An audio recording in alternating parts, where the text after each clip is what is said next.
It's so hard. It's so hard to start a farm. All the stuff you need to learn is so big. The learning curve is really hard. Every evening I was looking on the maps and this one is, it's not too expensive, I think, and sending letters, and even if it was not in sale, actually. Yeah, we didn't want to rent land.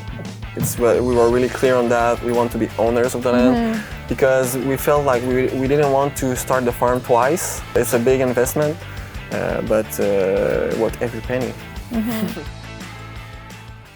So it's your second year, but to get to where you are right now, you needed to gather a lot of experience. And can you tell us more about what's your experience? I study at Cégep de Victoriaville in organic agriculture, but the most experience that it's valuable for starting my farm was really at the Ferme La Rosace, where I worked with Mick as a team, and we co-managed the farm at Pensez because there's two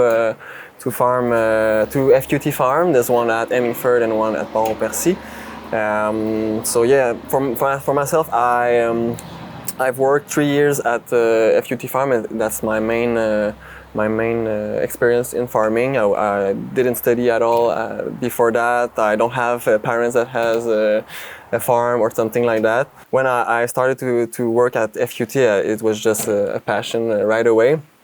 And it's a really great experience because you can have responsibilities and you can really develop yourself and work with the other people that are really motivated to get better, and you're just really growing a lot. And what's really interesting is we co-managed the Pensez farm, and for us it was so good because we had the chance to work together and to know, are we a good team? Can we work together? Can we have a farm together? So it was really a nice experience for that. And it worked. It worked. We increased the sales by 30%. It was the 4th year, so that's kind of good. And it's really hard sometimes to work together, to work long hours, a whole season, to manage a new place. So it was a really great test for us.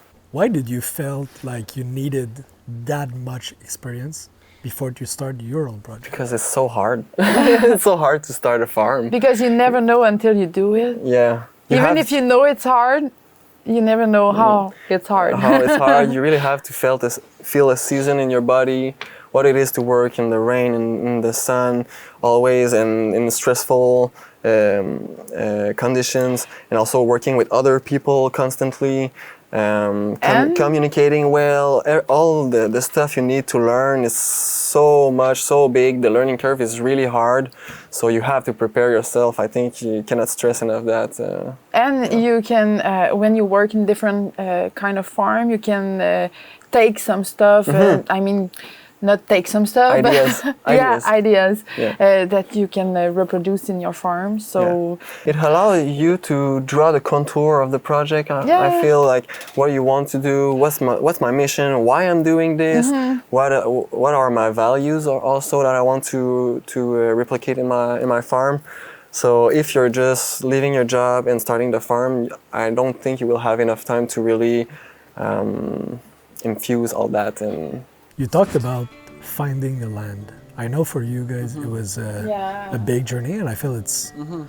It was really difficult. We've been looking for a land for 2 years and a half, I think. Yeah, but intensively. Yeah, like we sent about like 200 letters in different... It was crazy. During every evening I was looking on the maps and this one is it's not too expensive, I think, and sending letters, and even if it was not in sale, actually, it was not on the market. Yeah, we also have like 4 agents. Also, we were with l'Artère. So in Quebec, l'Artère is like an organism that people who want to buy land and other farmers, they meet and they can transfer the land to the new one. And it's actually with this organism that we find this magical piece of land. And we also made a lot we were in car for days and just looking Knocking at on spaces, doors. knocking on doors, trying to leave letters and things like that. But yeah, it was pretty intense. But we didn't want to rent land. We were really clear on that. We want to be owners of the land because we felt like we didn't want to start the farm twice. That's one thing. Also, sometimes you build your marketing and all, and you have to leave for another place, so you lose some, and that was something else we didn't want. And also, in our way of thinking, the farm, we really see ourselves on the farm, living on the farm. So everything is close, and also just having the land to us, not depending on anybody else. It was really, really important for us. You're not getting rich with the farm, so when you're you a farmer, so yeah. So it's a big investment, but worth every penny. Everyone around are just saying to us, there was nothing in 1 year. Why? There's a greenhouse and gardens and a farm stand. It's so intense. What happened here? When we bought the land in September 2022, we just prepared the soil for the next year. So it took us we just have 2.5 months approximately. We were working full time. We were not living on the farm also. Would you recommend that to someone? I don't think. It's hard to tell because we made it and we are here and everything is fine and it's cool. It was really intense, but at the same time, it really depends on your personality. If you have help, like a neighbor or a friend or family, change everything. The experience you have or not. All this come into play, but now I don't regret it. I'm happy to have I don't done it. regret it, but I'm not sure I will do it the same way that we did if we had to do it again. And you need to tell me about this. You build a greenhouse during winter. Yeah. How was that? How is that?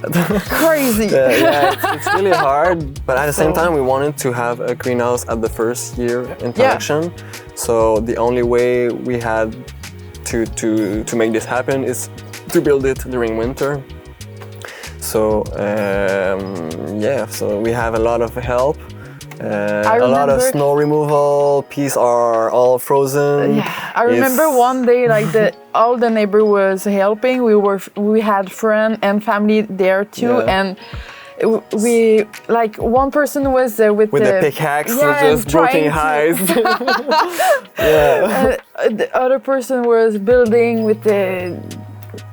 It was so cold. No, I don't recommend it. But it's doable, and we made it, and it works. So because when we went to in April, the greenhouse was ready, and we were able to have tomatoes in the ground in April. So and we had a beautiful crop for the whole season. We have tomatoes, cherry tomatoes, eggplants, peppers, ginger, turmeric even, and Lebanese cucumber. So for the first year to have a heated greenhouse with all these crops that you can harvest every week, crops that are popular and profitable, it's just okay, we want this greenhouse and we will do everything we can to make it happen. And when you start a farm, you're ready for everything.